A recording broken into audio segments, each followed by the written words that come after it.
Mga kasipag, may panibago na naman po tayong natulungan.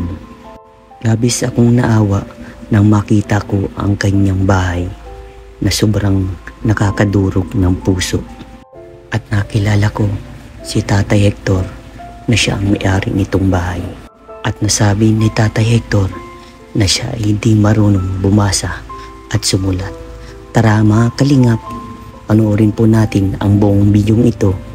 At huwag kalimutang mag-like, share, subscribe. Maraming salamat sa iyo, Kuya Pinsan Kayada. Sana sa pagtulong mo sa kapwa, hindi ka na magsawa. Walang araw magbubunga rin naman ang iyong pagtulong sa mamamayan. Kasama ka palagi kahit saan ang biyahe para makatulong sa nangangailangan. Kuya Pinsan, marami pong salamat. So ayan mga kalingap, mga kasipag, isang magandang umaga po sa inyong lahat. So ayan, kahit po medyo masakit pa ang aking mga sugat, ayan, meron po tayong panibagong na-scout na nakakadurog po ng puso ang kanyang kalagayan. Nakatira po siya sa trapal at anong mga palapa ng nyug nakabalot sa kanyang bahay, ano. Tapos ayan, alamin po natin ang kwento ng kanyang buhay. At yan, ito, abutan po natin ang biyaya mula po sa ating YouTube channel, sa ating sinasahod po sa ating YouTube channel, ano. Pakapag-share po tayo ng blessing. At yan, kung bago pa lang po kayo sa aking YouTube channel, ako po si Vincent Calyada. Please like and share po ng aking mga videos, and don't forget to hit the notification bell para lagi po kayong updated sa aking mga videos. At yan, punta na po natin si Tatay, ano. At salamat po sa mga viewers, subscribers, sa mga sponsor, sa mga minamahal kong OFW, sa mga hindi po na-skip ng ads. Maraming salamat po sa patuloy niyong pagtitiwala sa inyong masipag na scouter. So tara mga kalingap, punta na po natin. Kahit sobrang sakit po ng ating sugat, ay punta na po natin si Tatay para makakwentuhan po natin, ano po. Ayan mga kasipag, mga kalingap, ito po yung kanyang kalagayan. Grabe, nakakaawa. Binalot na yan, sabi ko po sa inyo na palapa ng nyug ang kanyang bahay.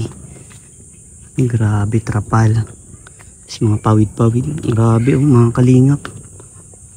Ang kalagayan ni Tatay. Grabe ang kalagayan, mga kalingap.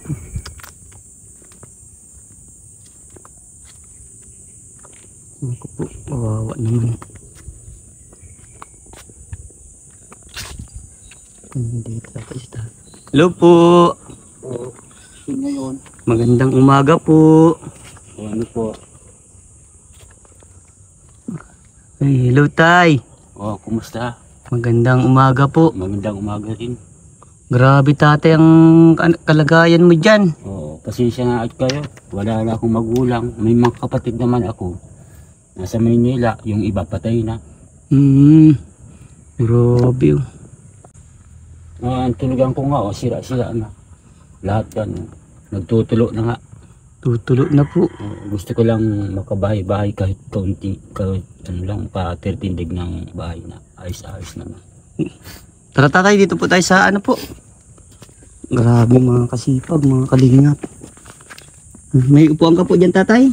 Wala po. Sige Tay, dito ko na lang po. Makakaupo ka po dyan. Sige po, dyan ka po. Mga kalingap, si Tatay. Oh. Yan po ang kanyang bahay. Matagal ka na po dyan Tatay nakatira po? Yung pagkagating ng kubig. Yung bahay kong yan, pagawa ko yan sa pagbigay ng pira sa kubig. Opo. Okay, matagal na po dito. Matagal ka na po dyan. Tatay, magpapakilala po ako. No? Ako po si Vincent Calyada, isang charity vlogger po mula sa Team Kalingap. Ano pong pangalan niyo po? Hector. Tatay Hector. Ilan taon ka na po? Madali na mag-senior. Madali ka na po ba? Okay lang po ba Tatay na itong video pong ito ay maglabas po sa YouTube dahil dito po ako kumukuha ng pantulong po sa mga... Okay lang po. Ano pong trabaho niyo Tatay? Minsan nagtatalokan minsan nagtatrabaho lang kung saan saan. Talok-anin po. Magkano po ang sinasahod niyo po? Tinatyaga na lang kahit magkano. Minsan 300. Paano Minsan 200. Tinatsagaan ko, wala naman akong trabaho.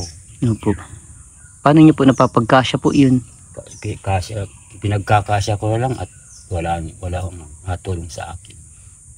Grabe ang kalagayan yun, tatay. Hindi man natulo po sa loob. Medyo natulo-tulo na. Medyo natulo. Yung higaan ko, sira na. Sira na po. Nahiga ako, nahihirapan ako paghihiga dahil ganun na ang paghiga ko, tagilid na. Pag hindi ako, nasasaktan na ako. Wala ka po naging asawa po? May naging asawa ako matagal na. Opo. Ay, hiwalay na. Hiwalay sa akin. Hiwalay na po. Tagal na yun. May naging anak po kayo? Meron sana, wala na din nag-ano sa akin. Kinuha ng magulang. Alam po ba nila yung kalagayan niyo, tatay? Hindi kami nag-ano nun. Matagal na. May matagal na po. Grabe ang kalagayan mo dyan, tatay. Nakakaawa po kayo. Wala pa tatay nag-vlog sa inyo? Wala pa. Okay po. So paano pag wala ka pong trabaho? Kung walang trabaho, napunta ko dyan sa mga karatig ko. Opo, nag-ano po kayo? Halimbawa, nagamas. Opo. Ganun. Kahit magkano, kahit bigas binabahit sa akin, okay na ako. Po, kasi pang ulam kahit dito na sa gilid-gilid makakakuha na po. Ayan na po. Kahit gabi nakakakuha na dyan. Opo. Libi man dito sa Nyog at Badabi. At nakakakuha. Itong lupa pong ito sa inyo po? Hindi. Doon sa kapatid ko ito. Patay man na yun, tagal ng patay. Matagal na po Mali, ba? pa ako nang matay. So yan ang mahirap tatay kapag sulo sa buhay tapos wala kang maayos sa trabaho. Wala ako sarili ko. Bakit tatay? At wala nang tutulong sa akin dito. Bakit po naiiyak po kayo? Dahil sa problema ko po na ganun nga. Ano pong Minsan nag-iiyak na lang ako dito na problema ko sa akin. Ako din nakakaludas ng problema ko. Ano pong problema niyo tay? Baka may maitulong pa ako. Sa problema ko sa pagkain, minsan nagkukulangan ako. Kukulangan ka po. Kahit anong gawin niyo po tatay na pagtrabaho talagang kukulang po. Ano pong tinapusan niyo pong pag-aaral po? Wala akong tinapusan. Yun po ang mahirap tatay ay kapag hindi po nakapagtapos ng pag-aaral. Ano po? Hindi ako marunong sulat, hindi ako marunong basa. Ay, yun lang po Natrabaho ako, yung halimbawa pag may mga sulat na, yung iba na lang pinapasulat ko. Opo. Dahil hindi mo nakakapasok sa ganun may mga sulat-sulat. At hindi ko marunong. Opo. Mahirap talaga pag ganyan tatay. Ba't nasabi niyo po kaninang napapayak po kayo about sa problema niyo po? Napapayak ako dahil kung may problema ako, nagkasakit ako, di pa na ako. Kuwawa ako. Kaya nga po. Wala naman akong anak. May kapatid naman ako malalayo, nasa Maynila. Hindi ko lang sila nakikita, matagal na. Alam po nila ang kalagayan niyo po? Hindi alam at wala nga. Ay walang kontak po? Dati yung kapatid ko, yung buhay pa, na andito ko nakatira dito sa lupang ito. Opo. Ngayon, pati man na siya, gusto ko magsarili lang kahit kaunting bahay. Ano po ba tatay ang tanging kahilingan niyo po? Kung kahit kaunting bahay lang na matulog-tulogan ko, ayos na yun sa akin. Kaya mo tatay kapag mayroon pong biyaya Grabe, dapat ka din pong matulungan tatay. Unang-una sa kalagayan niyo po, ikaw po ay mga senior citizen na. Kumbaga pag mga ganyang edad na po, sa trabaho. Lalo na sa lalaki po Diba po? Marunong ka naman po tatay mga ganyang karpentero, mga ganyan po. Ay, wala akong alam dyan. Wala ka pong alam. Helper lang ako. Helper lang talaga po. At wala nga akong nararam. Pag uukat nun, siyempre uukatin yung kung ilan yun, di ko alam. Opo. Kasi hindi ka marunong magbasa. Hindi ako marunong. Opo. Saan po kayo wala po kayong ilaw dyan? Wala. O ano pong ilaw nyo? Tukarol lang po? Yung gas po, gasira? Yung esperma lang. Esperma. Delikado yung tatay at puro madaling masunog ang bahay nyo. Binabantayan ko, pinapatay ko na pag itong natulog ka na po. Tapos pinapatayin ko na siya. Opo. Saan ka po nakuha ang tubig? Kikigib dyan, nabili akong tubig. Grabe tatay. Kahit ako mausok yan, tinatagaan ko wala man sa akin nagmalasakit. Opo. Nasa loob ako nagsaing, kanina nagsaing nga ako. Opo. At umagahan, naroon ako doon, titiis ako ng usok. At dahil wala nga pobre ako. Wala, dahil pobre ka tay. Wala ka po ba tatay ibang napasukan na trabaho po? Meron naman sa Batangas doon, sa Duit. Nagilang taon ka po dun? Ano din, 5 taon. 5 taon. Tatay Hector. 59 ka na pa ano? Oo. Marami.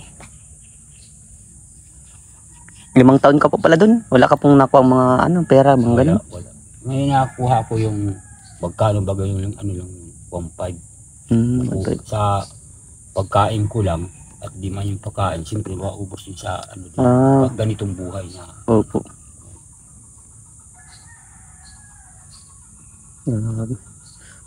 Bukod po sa pag-ano po, yung pagtatalok-ani, ano pa pong ibang sideline? Wala naman. Yung paggagamos, bukod pa po dun. Oo. Tapos yung matabas ka sa nyugan. Ngayon, nakikita pagtabasan ka po. Ahakot ka ng nyug. Opo, hakot din ng nyug, grabe. Oo. Bigat niyan tatay. Lahat lang tinatsagaan ko at wala nga sa akin. Opo. Dito ka tayo at mainit at mainitan ka. Dito tayo. Yan. Dito ka tayo. Yan. Ganito na lang tayo. Upo na lang tayo tay. At wala tayong upuan. Dito tayo. Yan o. Anong mga kailangan mo dyan sa tay sa bahay niyo po? Di ba? Kahoy lang. Mga kahoy. Mga dos na tayo. Kung talaga dapat ma-renovate yan kasi delikado yung tatay bahay nyo. Baka mapano ka dyan. Maanohan ka nito mga kahoy. Ano po? Mahirap yan maanohan ka dyan tay. Buti wala man sa loob tay. Wala naman. Wala naman po. Binalot mo yung pati tatay ng palapa ng nyug ang bahay niyo po. O, baka pasukin yan kahit konting bigas ko, baka makuha pa. Pag nag-alis ako, kaya binalot ko ng gayan, at kaya nang pasukin yan. Opo, kaya po yan. Wala man po kayong lakay. Pero grabe naman tatay kung papasukin pa po yung bahay niya at kukunin lang ang bigas. So, walang awa na sa akin. Walang awa naman na po yun. Yung mga napakahirap tatay Mahirap na nga, gagawa pa tayo ng masama po. Yan po tatay ang wag niyong gagawin tayo, gumawa ng masama. Kahit po ang isang tao na naghihirap, pilitin po natin magsumikap po tatay. Pangit po gumawa ng masama tayo. Kaya dapat puro pursige, magsipag at tiyaga lang tayo tatay habang nabubuhay tayo. Kasi habang nabubuhay may pag-asa. Naniniwala ka doon tatay? Oo. Lagi ka po ba tatay nagdadasal po? Oo. Yan po wag mo pong ilalayo yung sarili mo kay Lord tatay. Yun lang pag-asa sa akin. Ano po? Yun lang pag-asa sa akin pagdadasal. Tama po. Napakalaking. Napakalaking. Walang iba. Pag may sakit ako, nagdasal ako, sabi ko, bahala ka na sa akin Diyos ko. Kung kukunin mo ako, bahala ka na sa akin. Tama po yung tatay, nagdadasal ka lang lagi. Napakabuti ni Lord at si Lord po ay nagbibigay ng pag-asa sa bawat tao. Ano po? Iwan ka na lahat pero si Lord di kanya iiwan. Tayo? Oo. Yan ang totoo. Yan ang sasamahan ka kahit nasan ka. Ano po? Kahit nagkakasakit ka, naibig ka, naayos ka. Kahit wala kang kasama, wala sa iyong gaan. Kaya... Anong pang-ulam mo ngayon tatay? Tuyo. Tuyo po. Oo. Yun po lagi ang inuulam niyo po. Minsan naguli ako ng gabi. Minsan nakakabili naman isda. Nakakabili ng isda pag may mga sahod po. May pera. Yun po tas ngayon wala ka pong trabaho. Wala. Walang kita po ngayon. Wala. Pero di ka po nababakante sa trabaho o laging bakante po? Wala. Minsan. Araw-araw naman. Minsan wala. Pag araw-araw na sa isang buwan, ilang beses po kayo nakakaroon ng trabaho po dyan? sa isang buwan, minsan, mga 4 lang na beses. Ay, 3. grabe. Buti nga, pagkakataon na yun, may Opo. bigas pa ako. Opo. Ay kung wala, di gutom, maabutin ko. Di ang ginagawa mo tatay pag Bago ako makakuha ng pira, inuuna ko yung bigas. bigas po. Oo. Mm. Dahil kung hindi ko unahin, kung Opo. wala akong bigas, yun, ano ko, wala. Tama po.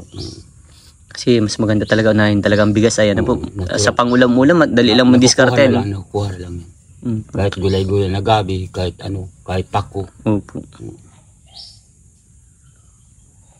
Kasi dito sa gubat, marami na dito. Ayan po. Gubat tatay ang bahay nyo.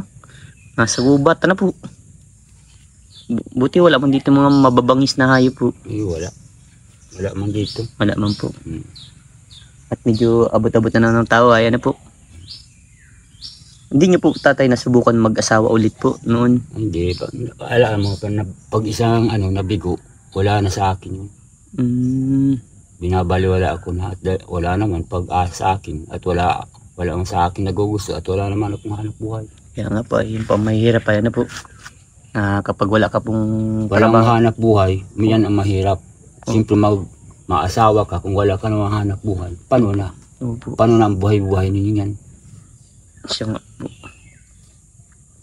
Kaya napaka-importante talaga tatay na may hanap buhay. Ano po? Oo. Kasi kung bubuhay ka ng pamilya, ano po? Kung hindi ko naman kaya, kawawa lang yung maging anak namin. Siya nga po, tama kayo dyan tatay. Tama po yung naisip nyo tay. Mas pinili nyo na lang po mapag-isa na po. Oo. Sanay na ako sa pag-isa ay. Sanay ka na po mapag-isa. Wala nung mamatay yung ama ko at tatay, ang nanay ko at tatay. Opo. Sanay na akong pag-isa. Kung saan ako nagbabahay, kung saan ako napunta. Yun po. Bata pa lang siguro po nung namatay. Bata pa ako. Nung namatay po magulang niyo. Oo. Kahit nga eskwela, di ako naka-eskwela. Grabe. Hindi ka po pala tatay. Mahirap po hindi na lang nakapag-aral. Ayun ko, ang hirap talaga. Talong-talo talaga po kapag sa mga kung saan magpunta na po. Minsan lulukuhin ka pa. Ano po tatay? Oo, madaming manluluko. Po. Yung mahirap eh. Mga wala nang pinag-aralan, lulukuhin pa. Lulukuhin pa. Hindi pa. Sinasarili ko na lang yun sa akin. Bahala sila sa akin mangloko. Basta hindi ako manluloko ng kapwa-tao ko. Tama po yan. Tama yan tay. Mas piliin nyo pong gawin lagi ang tama na tay. Oo. Dahil alam ko pag masama yan. Tama. At alam yung pangit sa imahe ng isang tao na po.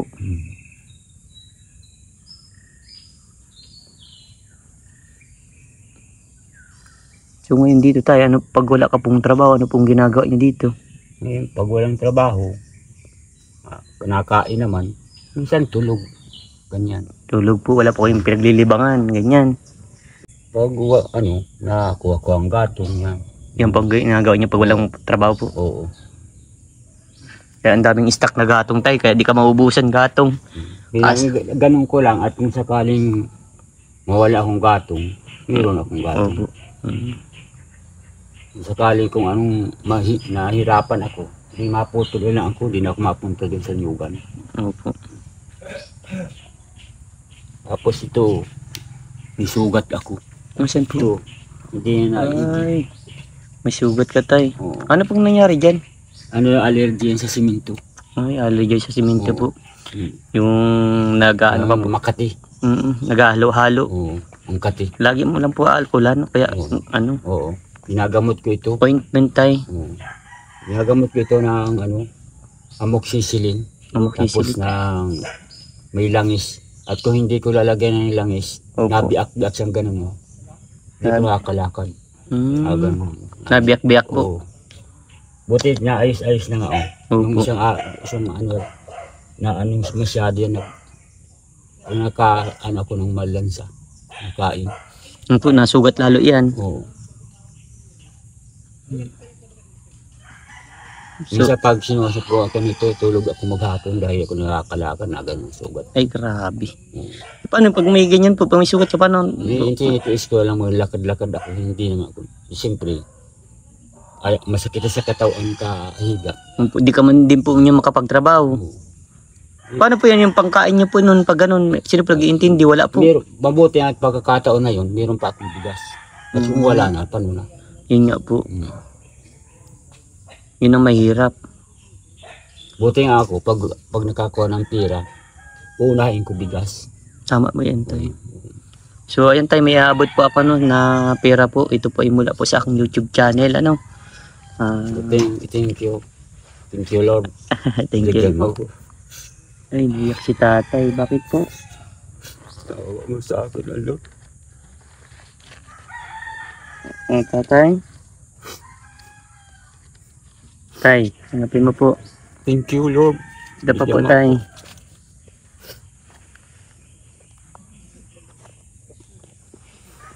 Para po sa inyo yung tatay. Masaya na ako. Binigyan ako. Ganito.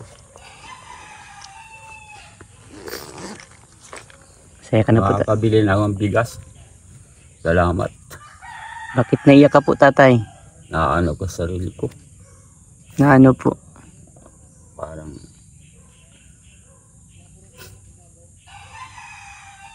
Di mo po lubos maisip, tatay, na may matulong po sa iyo? hindi ko alam. Mabait talaga ni Lord po, ano? Gumagawa ng paraan, ano po, tay? Tiyaga lang po tayo sa buhay, tatay. Yan, tatay, huwag mo pong pang-inom, ha? Hindi. Huwag ka po magbisyo. Bili ka itong bigas. Kumbaga po. Mabuting at nagdating ka. Sana wala na akong bigas. Opo. Sakto, tatay, talagang paubos na yung bigas mo po. Oo. Kaya i-priority mo, tatay, lagi yung pagkain nyo po, ano? Oo. Huwag po yung bisyo. Kasi ang bisyo, tatay, hindi po yung nakakain. Oo. Nakakasakit pa po yun ng katawan ng tao. Pinakauna mo pong i-priority ang pagkain po at doon po tayo nabubusog, ano, tatay? Oo. Thank you. Opo. Kaya mo, tatay, at sa susunod na pagbalik ko, tatay, dalan kita kahit grocery, ano, tay? Thank you lang sa iyo. Opo. Para meron ka pong pang ano-ano dyan, tatay, ano? Kaya mo, tay, at kapag meron pong napukaw po tayong damdamin na tumulong po, ano? Yan po, sa mga minamahal nating viewers dyan, sa mga may nais pong magpaabot, message nyo po ako sa aking Facebook page, Vincent Calyada, at iabot po natin ng inyong biyaya, inyong pagmamahal para kay Tatay Hector, ano po? Basta lagi lang tayo, Tatay Hector, dasal lang po, ano? Huwag po tayo mawawala ng pag-asa. Naiyak si tatay. Huwag ka na po maging maiyak, ano? Huwag ka na po maging malungkot. At nabot ka na po. Thank you, Lord. Opo. Nabot na po kayo ni Vincent Calyada, no, tatay? At lagi lang maging masaya sa buhay. At huwag mawawala ng pag-asa. Opo, ano? Pinakadabis niyang tatay ay laging nagdadasal, ano? At di kayo pababayaan ni Lord, diba po? Tapos lagi ka din, tatay, masimba tuwing linggo, ano? Para mas maraming biyaya ang dumating pa po, ano? Maraming salamat sa iyo, Vincent, dahil tinulungan mo ako sa ganitong problema sa akin na nilulutas ko, parang namimiron ako ng pag-asa dahil tinulungan mo ako sa akin. Salamat sa iyo. Sana mapaayos ako ng bahay. Wala naman akong pira dahil kahirap-hirap ng buhay ko. Tulungan po ako ninyo. Salamat po. Yan, magdasal ka lang, ano, tatay? Oo. Yan, masaya ka ba, tatay? Masaya. Anong gagawin mo dyan, tatay, sa natanggap mo po? Ibili ko itong bigas. Yan, maganda yan, tay. Bigas, ano po? Oo.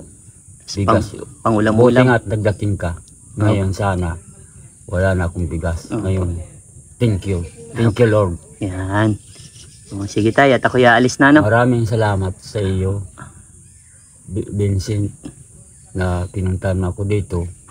Nung nahirapan ako, nakakatulong ka sa akin. Opo. Yan. Thank you sa iyo. Opo. Punta mo dito sa akin. Opo. God bless, tatay. Dasal lang po, ano? Oo. Huwag po tayo mawawalang pag-asa. Laban lang sa buhay. Oo. Yan. Gusto ko, tatay, marinig. Laban lang. Laban lang. Yan. Good. Ang stig. Sige, tatay. Bye-bye po. Thank you. Yan.